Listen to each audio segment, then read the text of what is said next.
e que inclusive foi um dos temas do meu mestrado, que é microbiota e a influência no peso. E afinal, quem não quer saber de perda de peso, né? Eu acho que todo mundo tem um interesse muito grande nesse tema de perda de peso.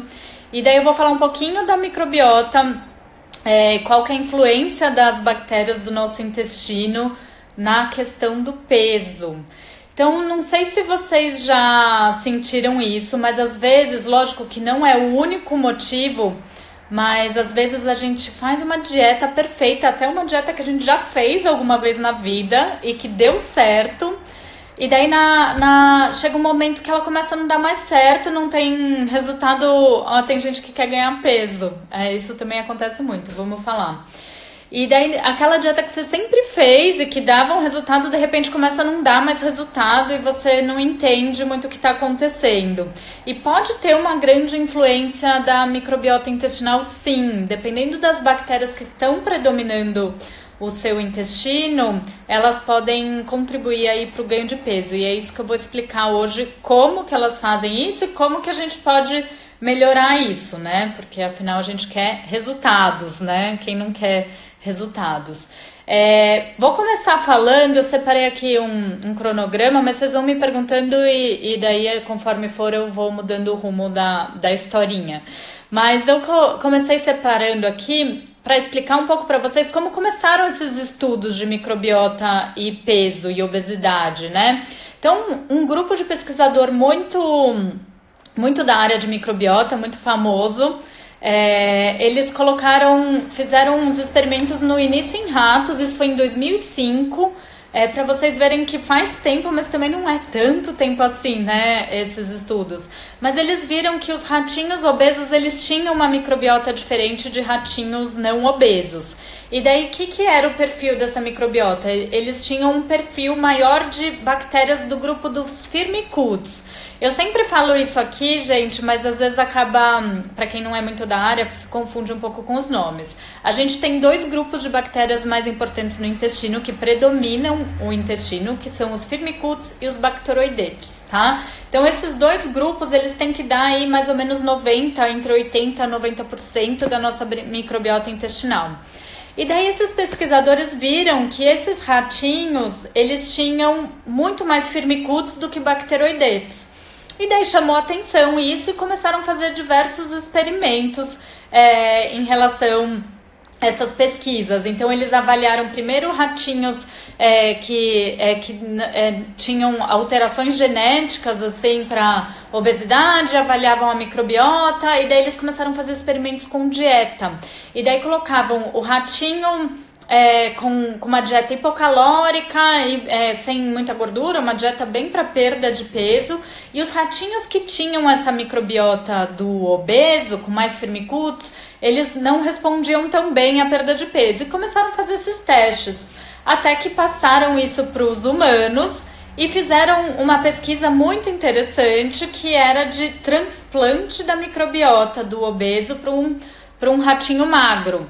E que acontecia, o ratinho com a mesma alimentação ganhava peso. E o que recebia a microbiota do magro acabava, até me veio agora na cabeça, há pouco tempo atrás veio uma palhaçada de alguém falar que estava vendendo um probiótico de microbiota do magro, né? Tinha uma história dessa que não existe isso, tá, gente? Isso eu tô falando os experimentos que foram ocorrendo para a gente fazer uma conclusão do papel dessas bactérias no nosso intestino, né? Então, eles viram que quando transplantava essa microbiota, o ratinho acabava ganhando peso e ele ficava acima do peso mesmo com uma dieta hipocalórica, tá? E a mesma coisa acontecia quando transplantavam uma microbiota de um humano ou ratinho eutrófico, ele respondia melhor à dieta.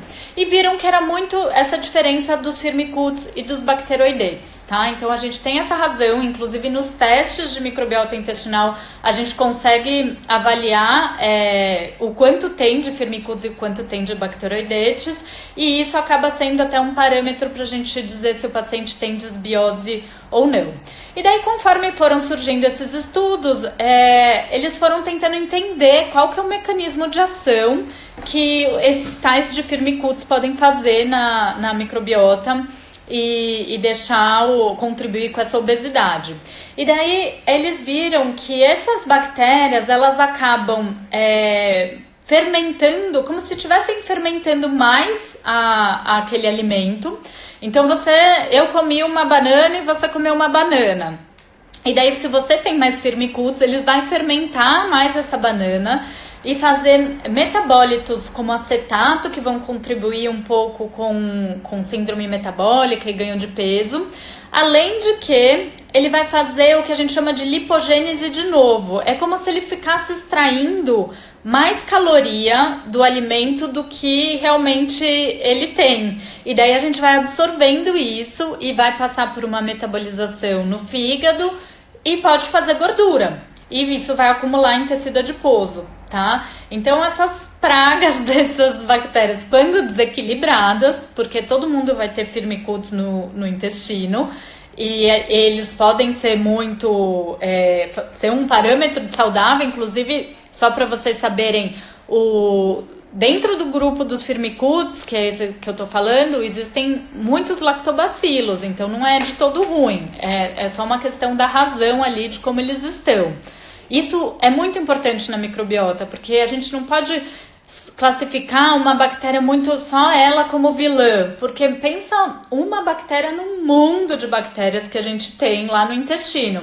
Então também cuidado um pouco quando a gente vai tomando as condutas, tá? Mas esses firmicutes, quando estão desequilibrados, em excesso, eles acabam fazendo essa fermentação exagerada do alimento, e isso fazendo como se fosse uma extração calórica maior, e você comendo, em vez de uma banana, você vai acabar comendo 3 bananas, porque as bactérias estão fazendo esse favor para vocês, né? Então, um dos mecanismos de ação principal é esse, resumindo bem. E daí, quando a gente entra mais aí na parte molecular, a gente vê que o mecanismo de ação, esses metabólitos desses firmicutes, eles acabam envolvendo alguns genes, silenciando alguns genes de termogênese, o que vai impactar também na perda de peso, então deixar o metabolismo mais lento.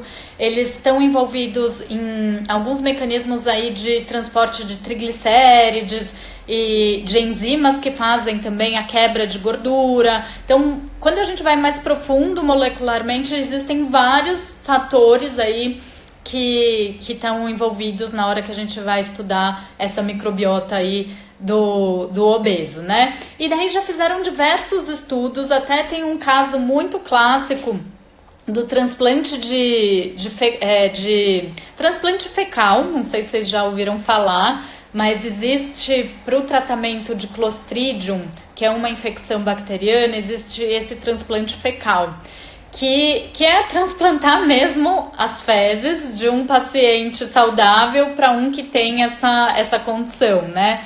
E um dos casos, relato de caso na literatura, é que fizeram esse transplante fecal para que a única aprovação que é feita do transplante fecal atualmente é por infecção de Clostridium, e fizeram esse transplante e o paciente ficou obeso, porque pegaram um saudável obeso, né? Então tem isso. Agora, a pergunta de $1 milhão é quem que veio primeiro? O ovo ou a galinha? Será que o obeso, ele já tem a microbiota alterada, por isso que ele é obeso? Ou será que o estilo de vida dele, de alimentação e que levou à obesidade, também levou a uma alteração da microbiota? Então essa resposta a gente não tem aí na literatura. Então existe muito estudo de transplante fecal para obesidade, mas isso não é aprovado. Mas já temos resultados legais na literatura, mas ainda está muito longe disso virar uma realidade, porque a nossa dificuldade com o transplante fecal é quem é um doador saudável, porque, tá bom, você vai pegar a microbiota aí de um paciente magro, mas vai saber se ele tem uma doença autoimune, o que ele tem, isso no fim você acaba transplantando. Então isso é muito ainda experimental, a gente pode conversar disso daqui a alguns anos, que eu acho que a gente vai ter uma resposta, uma avaliação melhor sobre isso. Bom, aí começaram a fazer esses estudos e viram essa diferença do obeso pro magro, tanto em rato quanto em humano, só que a gente não sabe o que veio primeiro, se foi a microbiota alterada ou se foi a alimentação. Também tem, sim, bactérias associadas com fome e com compulsão. Elas também, isso é legal de falar, porque eu falei mais desse mecanismo de extração de calorias, que foi o primeiro avaliado, mas também tem um papel dessas bactérias naquela eixo intestino e cérebro, que a gente sempre fala por aqui, né? Então, como que é esse papel? Essas bactérias, elas sempre produzem tudo que a gente come, essas bactérias vão fermentar e vão nos dar alguma coisa em troca. E essa coisa em troca chama metabólitos, que são os produtos aí da microbiota, né, da fermentação da microbiota intestinal, e a gente vai absorver esses metabólitos. A gente pode absorver tanto via veia porta, corrente sanguínea, isso pode acabar caindo lá no cérebro, ou a gente vai conseguir ter uma sensibilidade do nervo vago com essas substâncias. E existe sim bactérias que vão produzir ou mais serotonina e mais GABA e vão te ajudar na compulsão e na ansiedade, como a gente tem bactérias que vão produzir metabólitos que podem aumentar a ansiedade e aumentar essa neuroinflamação, e daí vai aumentar também a questão do apetite, porque dependendo do metabólito, ele vai mexer lá no centro da fome, no nosso todo esquema de controle de fome e saciedade. E além de mexer com a ansiedade, então junta a fome com a vontade de comer, literalmente. Tô falando muito rápido. É que é ruim, gente, falar sozinha, tô com saudades da Rita já, porque a gente fica falando sozinha e daí acelera. Então vou repetir o que eu falei um pouco mais devagar. Essas bactérias, elas então vão atuar na nossa questão de fome e saciedade de duas maneiras. Elas podem produzir substratos como serotonina, GABA, que vai te deixar mais calmo e menos ansioso, ou elas podem contribuir com uma neuroinflamação e que vai alterar todo o nosso centro de controle do apetite. E daí vai desencadear mais fome.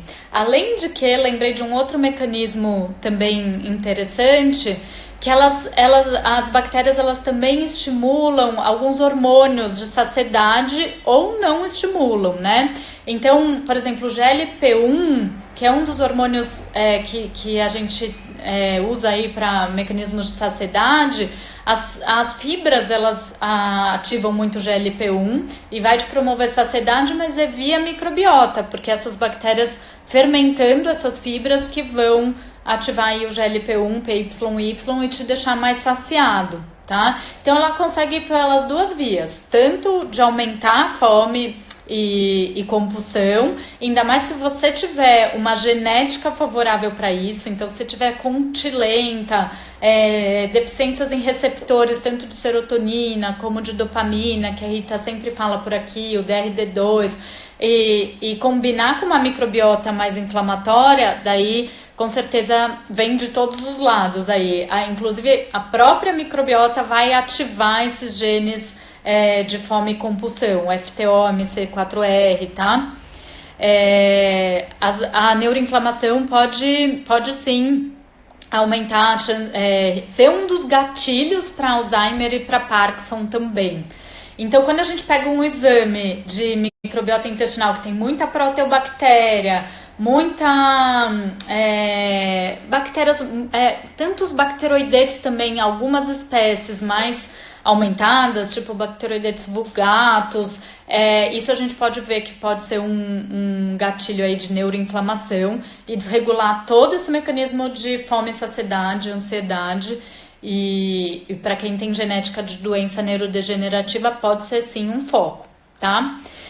Bom, então resumindo, as bactérias, além delas fazerem um mecanismo de extrair mais calorias do seu alimento e você absorver isso e fazer gordura, como se você estivesse comendo mais mesmo, elas também vão atuar no eixo intestino e cérebro, propiciando mais compulsão, mais fome, mais ansiedade, tá? E daí deixa eu ver aqui do que eu tinha colocado. Eu tinha até colocado então desses testes que eles fizeram com transplante fecal e viram que você muda o perfil da pessoa. Se você recebe uma microbiota mais rica em firmicutes, por exemplo, você acaba engordando.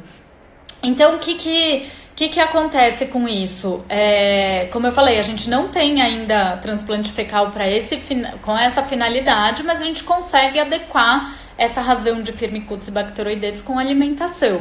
E é isso que eu vou mostrar para vocês. Só antes disso, daí como que tá a literatura hoje em dia? Viram que essa razão firmicutes e bacteroidetes, ela também não está só associada com obesidade. Alguns estudos começaram a falar que nem todo obeso tem esse perfil.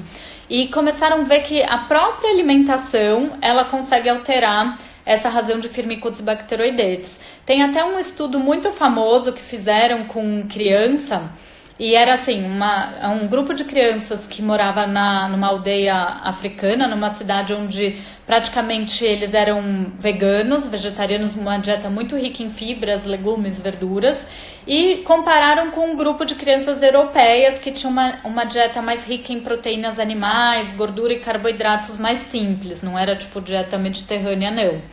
E daí eles viram que essas crianças europeias com alimentação mais parecida com que a gente chama de alimentação ocidental, mais gordura, mais carboidrato, eles tinham maior quantidade de firmicutes. Então também a própria alimentação vai fazer a desregulação dessa razão. Não necessariamente só um paciente obeso que vai ter mais firmicutes, tá? A gente pode achar pacientes magros com maior teor de firmicutes, só que daí a gente sabe que ele pode estar produzindo aí acetato e outros metabólitos que vão contribuir com o ganho de peso. Arquemância. A arquemância é muito importante para a obesidade também. Então, ela é uma bactéria que eu deixei até para falar separado, porque primeiro a gente estudou essa razão firmicutes bacteroidetes. E até, só para falar um pouquinho do meu mestrado, uma das coisas que eu avaliei depois que faz a cirurgia bariátrica é que diminui a quantidade aí de firmicutes. Só que, por outro lado, aumenta muito proteobactéria, então aumenta um perfil bem inflamatório. E isso é um dos cuidados que a gente tem que ter também quando faz uma cirurgia para perda de peso. Se a gente não cuidar, também pode desregular isso a longo prazo, tá? Tá, eu já vou falar dessa pergunta, segura um pouquinho aí. Então, da Arquemância é uma bactéria que começou a ser estudada. Ela é de um filo que não é nem firmicutes nem bacteroidetes, ela é da Verrucomicrobia. E ela, começaram a ver alguns efeitos dela muito maravilhoso em controle glicêmico. Então, os experimentos que eram feitos inicialmente com ratos, camundongos, que ele recebiam arquemância, diminuíam a glicemia, então melhorava a glicemia e os ratinhos ou camundongos iam perdendo peso. E até que foram, também sempre começa em rato e depois vai indo para humano, até que foram colocando esses testes em humanos e viram o mesmo efeito benéfico aí na perda de peso e controle glicêmico com arquemância. E viram que os pacientes obesos, eles têm menor quantidade de arquemância no intestino também. Então tem um pouco desse mecanismo aí envolvido com essa espécie de bactéria que é super importante. Inclusive a metformina, um dos mecanismos de ação dela é aumentar a arquemância. Então, para quem não sabe, a metformina é um medicamento que a gente utiliza para diabetes, para controle da glicemia, e viram que ela tem um papel importante aí no aumento da arquemância no intestino. E esse ano saiu um estudo de um grupo que estuda muito arquemância, que inclusive para algum profissional que queira se especializar é o Patrice Cani. Ele é holandês, o grupo dele só estuda arquemância, e eles fizeram um teste de um probiótico rico, um probiótico de arquemância, que a gente ainda não tem aí no mercado, mas esse estudo foi um grande passo aí para isso existir daqui a pouco.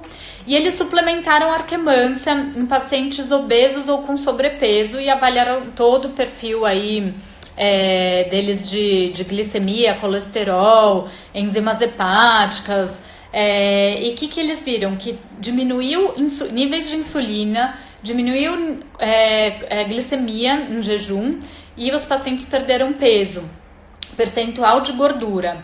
E daí a conclusão foi que a administração da Arquemansia fez todos esses benefícios, inclusive de enzimas hepáticas também, esteatose hepática, mas ela não muda a razão Firmicutes bacteroidetes, não muda a microbiota como um todo, porque é uma bactéria que a gente está falando. E quando a gente fala de probiótico, é muito legal colocar isso, porque o probiótico ele vai ter um efeito pontual. Eu quero dar um probiótico para melhorar a minha intolerância à lactose, ou eu quero dar um probiótico para melhorar quero dar um efeito anti-inflamatório. Só que muitas vezes ele não vai ter um efeito de modular a microbiota intestinal como um todo. Não é nem no Brasil, ainda não existe. Eu estou falando assim, da última novidade no mundo da pesquisa ainda. Mas eu sempre gosto de trazer essas novidades, porque em probiótico, microbiota é muito dinâmico. Então daqui a pouco a gente vai tropeçar aí com um produto de Arquemansia, então vocês já sabem o que é. Então ela foi também um dos grandes achados aí para olhar a microbiota do obeso e do eutrófico, e tem uma grande diferença aí na microbiota dos dois, tá? Daí, que mais? Então, como que a gente, pegando um paciente, e pode identificar isso? Me perguntaram já sem o teste, né? Sem o teste, a gente vai ter que ir muito por sinais e sintomas, avaliando a alimentação e avaliando a clínica do paciente, né? Então a gente vai ver que o paciente está acima do peso, que ele está com uma resistência para perda de peso e que ele tem um intestino com sintomas de muitos gases. Então essa fermentação exagerada pode ser esse excesso aí de Firmicutes, e a gente vê, obviamente, que provavelmente a alimentação dele não vai estar boa, ou se tiver muito boa, mais um sinal de que alguma coisa está travando aí esse metabolismo, tá? E se a gente tem o teste, a gente vai juntar tudo isso e olhar que o teste já vai dar de cara essa razão Firmicutes bacteroidetes, e vai dar de cara aí um perfil da microbiota do obeso e o quanto o seu paciente está, ou você está se aproximando desse perfil, tá? E daí, o que a gente vai fazer para arrumar, né? Porque acho que o grande desafio é arrumar. Então, a gente separa assim. Primeiro, eu gosto de separar nos pontos, igual eu ensinei na live passada, como ler o teste, e a gente vai separando por algumas categorias. E nesse caso, o teste varia muito de preço. Acho que o mais barato é uns R$1.400, é um teste caro, tá? Por isso que eu tô falando que também dá pra gente fazer sem o teste, tá? E você pode chamar de Firmicutes. Tem muita gente aí se identificando com Firmicutes. Lembrei de outro parâmetro na microbiota do obeso que é diferente. Não sei se vocês já ouviram falar, mas eu sempre falo isso por aqui, de um parâmetro que chama riqueza da microbiota intestinal. Quem sabe o que é isso, levanta a mão aqui, mas eu já falei e vou retomar o conceito. É um conceito, a riqueza da microbiota intestinal é um dos parâmetros que a gente vê de um intestino saudável. A riqueza quer dizer a quantidade de espécies diferentes que a gente tem naquele intestino. E quanto mais espécies a gente tem, melhor é. Aquele intestino fica mais saudável do que um intestino mais pobrinho, que tem umas pouquinhas espécies ali perdidas, tá? Então, a riqueza da microbiota dos obesos é menor do que a riqueza da microbiota de pacientes eutróficos, ou seja, com o peso normal, tá? Por que isso? Na verdade, porque o intestino com menos espécies, ele responde pior, tanto no metabolismo quanto de inflamação, tá? E daí, que viram uns estudos que eu adoro, que eles fizeram um teste de dar uma dieta, então uma dieta com baixo índice glicêmico, aquela dieta meio que normal, que a gente sabe que é saudável, batata doce, todas aquelas coisas. E daí aplicaram nos pacientes com menor riqueza da microbiota. E eles não responderam tão bem, igual naqueles pacientes que tinham maior riqueza da microbiota. Então isso é um parâmetro importante. E vocês sabem como aumenta a riqueza da microbiota de um paciente? Eu já falei várias vezes aqui, ó, já tem até uma dica aí. As fibras, elas ajudam muito na aumentar a riqueza. Você aumenta mais tipos de espécies. Então, das condutas que a gente vai dar para o nosso paciente obeso, que está passando por esses desequilíbrios, é colocar fibra. Daí a gente tem algumas maneiras. Eu sempre coloco aveia, a não ser que o paciente seja alérgico. Eu vou falar dos polifenóis também, Léo, é isso mesmo. A não ser que o paciente seja alérgico, eu sempre coloco fibra na dieta dele. Então a aveia é uma das maneiras legais, porque ela não fermenta tanto, então não vai dar tanto desconforto no paciente. Outra maneira, a gente pode usar aquelas fibras em pó também, como suplemento, a goma cássia, purificada. Daí, para quem tolera melhor, inulina é uma fibra legal de dar. E o GOS, que é o galacto-oligosacarídeos, para quem tolera. Porque para quem tem intolerância de FODMAP, que eu já falei muito por aqui, também não dá para colocar o GOS, que ele vai fermentar.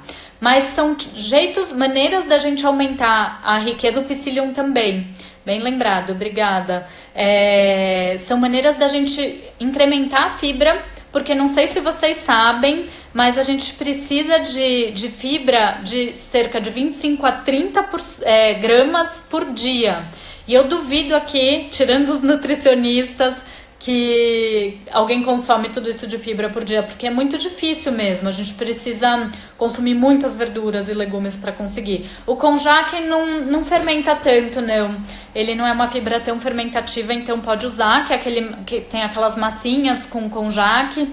E é até uma ótima opção para um jantar, assim, bem low carb, né? Colocar um molho de tomate ou molho pesto, isso é muito bom. Banana verde é bom, ela é amido resistente, também faz o crescimento de algumas bactérias interessantes para o intestino, como o bifidobactéria principalmente, tá? Algumas pessoas fermentam um pouco, mas ela não é tão fermentativa, a banana verde, tá? Então fazer ou usar farinha, ou usar aquela pasta de banana verde, colocar nos alimentos é legal. Então, a gente falou de fibra, que é legal para aumentar a riqueza da microbiota, e os polifenóis. Os polifenóis, além de aumentar a riqueza da microbiota, eles aumentam a arquemância. Então, é um jeito muito legal da gente usar na microbiota, para a estratégia da microbiota intestinal, tá? Então, quem usar low carb tem que comer muita salada e inclusive até faz parte do protocolo low carb colocar bastante legumes e verduras, tá?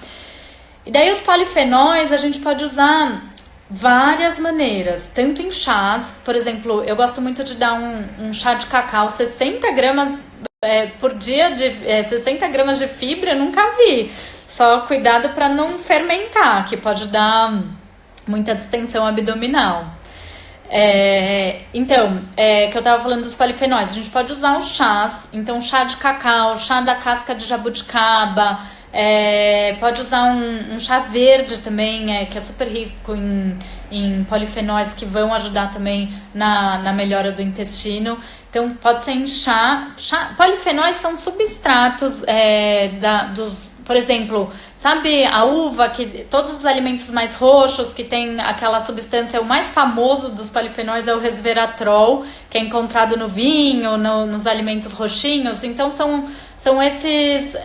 essa parte antioxidante aí que vários legumes e verduras eles vão ter. Então é um composto aí isolado e que a gente pode consumir tanto nesses chás, nessa questão dos próprios alimentos, frutinhas vermelhas, também pode ter, frutas com vitamina C também vão ser ricas em polifenóis, o próprio cacau. Então a gente pode usar isso na alimentação do paciente, enriquecer bastante de legumes e verduras, que vai ajudar, tá? A moringa, ela vai ter um efeito mais anti-inflamatório, tá? Em vez de aumentar aí a riqueza da microbiota, vai ter um efeito muito anti-inflamatório.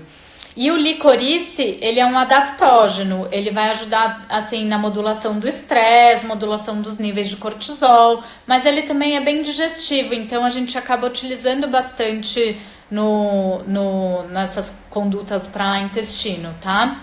O açaí, ele vai ter muito polifenol, só cuidado porque ele tem FODMAPs também, então para quem fermenta muito não é uma boa. Então a gente usando esses chás, as fibras, os alimentos que têm bastante polifenóis, igual eu falei, o cacau, o chá verde, frutas vermelhas, jabuticaba, uva, tudo isso vai ter bastante polifenol, a gente pode incluir na dieta do nosso paciente. E também o ômega 3 é uma das maneiras também da gente melhorar aí a microbiota intestinal. Tem estudos mostrando do consumo de ômega 3 e a quemância também. Então a gente pode tanto suplementar como colocar na própria dieta do paciente. Cúrcuma e própolis vão ter um efeito também anti-inflamatório, o que é interessante, porque lembra que eu falei que alguns pacientes acabam desenvolvendo um perfil mais inflamatório da microbiota intestinal, e daí a gente entra com gengibre, cúrcuma, própolis, isso vai ajudar bastante, tá? A pimenta como pré-biótico, na verdade eu nunca li, mas ela tem um efeito anti-inflamatório, né? Então acho que ela entraria mais nessa questão.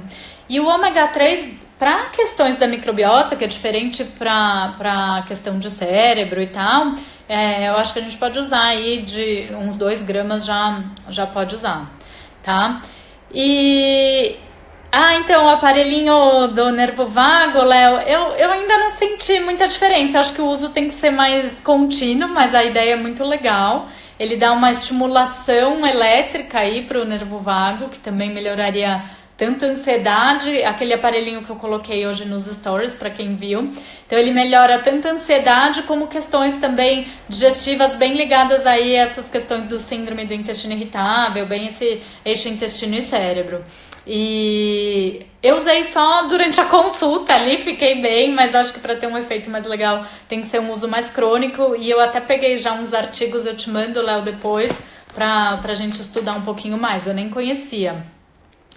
O kefir, daí a gente pode entrar na história dos probióticos, né? Então, os probióticos, eles também vão ter um efeito benéfico, mas como eu falei, gente, probiótico não é para modular a microbiota intestinal, e sim para a gente ter um efeito pontual, tá? Então, por exemplo, se eu peguei um exame lá que tá faltando muitas bactérias que produzem butirato, que é outra coisa que vai ajudar no combate do ganho de peso, é ter essas bactérias que produzem muito butirato, porque o butirato ele vai atuar em saciedade e em inflamação também. Então ele diminui aquela inflamação que o obeso acaba tendo, né? Uma inflamação mais crônica, de baixo grau. E também aumenta esse estímulo de hormônio de saciedade. Então, como a gente ainda não tem o butirato para suplementar aqui no Brasil, a gente pode usar os probióticos com esse apelo aí de aumentar o butirato e também ajudar no controle de peso e de saciedade. E daí a gente pode fazer um pool tanto de lactobacillus como de bifidobactéria. E para quem puder comprar fora do Brasil, aí usar o próprio butirato, que ele vai ajudar nesse controle de peso e saciedade também. Tem uns artigos muito legais falando sobre ele, tá?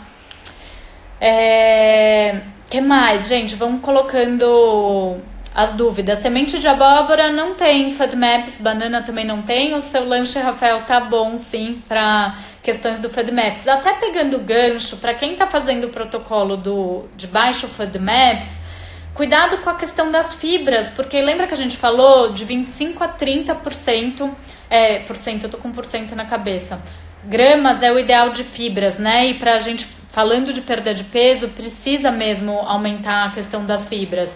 E na dieta baixo FODMAPs, a gente acaba diminuindo muito a questão das fibras, então precisa suplementar. Boa pergunta. Não sei se vocês já ouviram falar, vou falar aqui para todo mundo, sobre o Lactobacillus gasseri. É um dos que é mais estudados para perda de peso. Então, ele é um probiótico e vocês vão encontrar ou dentro de algum suplemento de probiótico como um todo, ou então ele pode ser suplementado isolado, e ele tem estudos sim de perda de peso, estudos bons que quando suplementado o Gasseri acaba ajudando aí tanto no controle de saciedade quanto na perda de peso. Então, quando eu quero fazer uma formulinha de probiótico para perda de peso, eu sempre coloco um pouquinho do Lactobacillus gasseri, uns 2 bilhões aí de unidades formadoras de colônia, tá?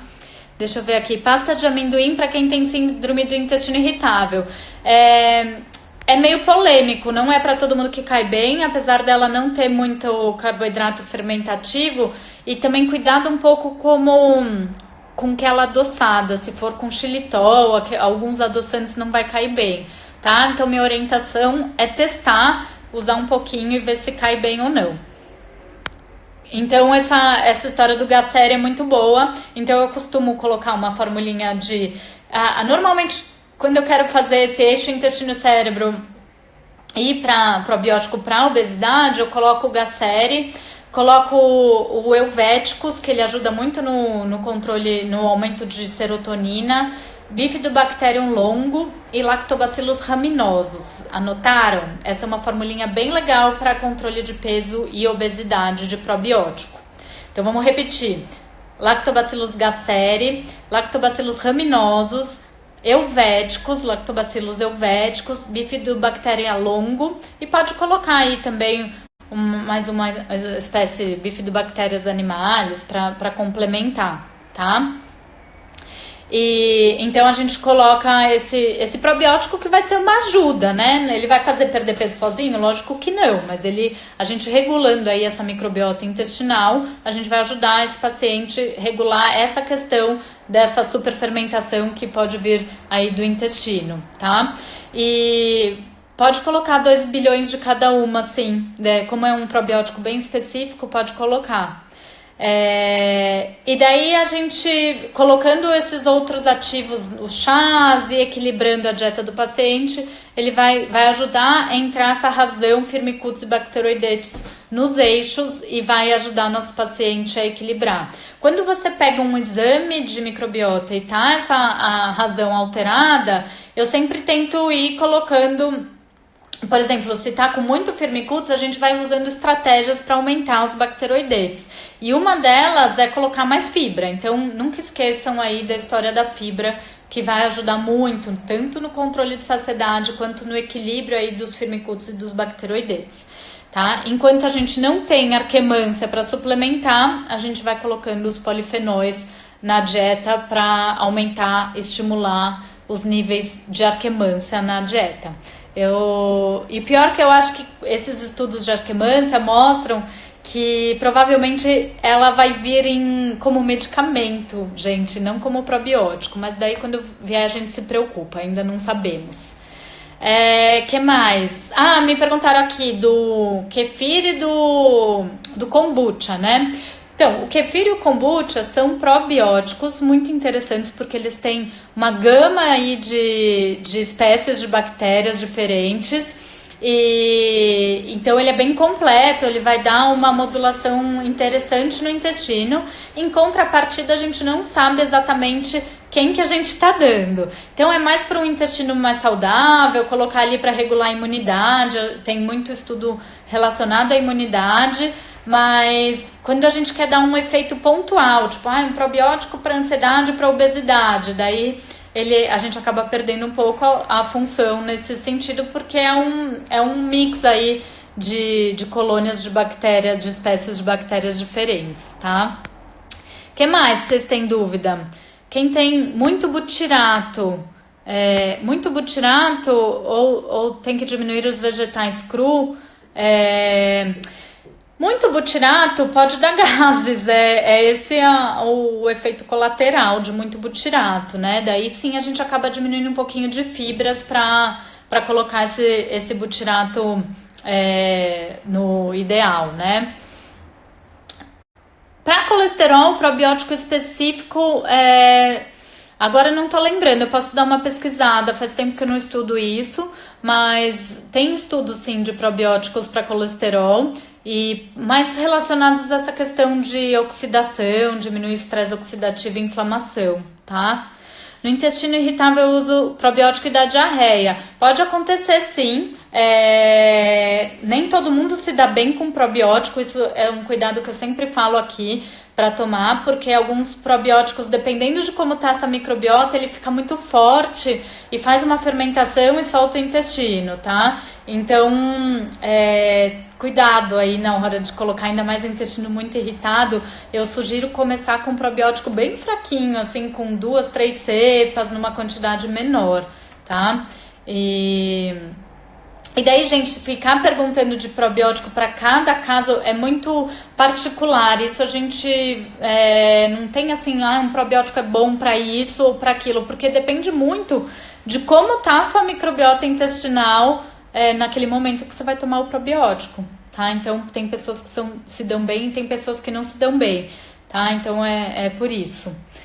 Então, eu acho que é isso. Resumindo, coisas importantes para a gente avaliar da microbiota em relação à perda de peso. A gente tem que se preocupar com a riqueza da microbiota, a relação Firmicutes e Bacteroidetes e os níveis de Arquemância. E também se preocupar com as bactérias que produzem butirato e se não tem bactérias que produzem muito acetato, o que é ruim, né? Então, a gente acaba colocando aí fibras, polifenóis, usar as estratégias do chás e colocar bastante controle aí dos carboidratos para a gente organizar essa questão das bactérias. Eu vou estudar um pouquinho mais do colesterol dos probióticos, que faz tempo que eu não puxo artigo sobre isso, tá? Os biomamps, igual o Léo tá falando, ajuda muito. Biomamp, para quem não sabe, é o que a gente chama de pós-biótico. Ele na verdade, pode ser a parede celular da bactéria ou algum produto da bactéria, por exemplo, uma proteína que ela produz que faça algum efeito. E os biomamps são um tipo de probiótico e eles não vão ter efeito tão fermentativo, essa é a vantagem, e vão ter um efeito bem anti-inflamatório, bem pontual daquela proteína que a bactéria produz. O único problema é que ele é caro, o Biomamp ainda é bem caro, então nem sempre a gente consegue fazer um mix legal de Biomamp, tá? Então é isso. Vou tentar deixar essa live salva porque a da semana passada não ficou. Os raminosos, lactobacillus raminosos, igual eu falei, ele tem estudo aí de melhorar o eixo intestino e cérebro, então ele ajuda mesmo na questão da ansiedade. Então é bem interessante, tá bom? Então, gente, para não ficar muito extensa, para vocês conseguirem assistir depois e não ficar de saco cheio, eu vou me despedindo e um beijo enorme para vocês.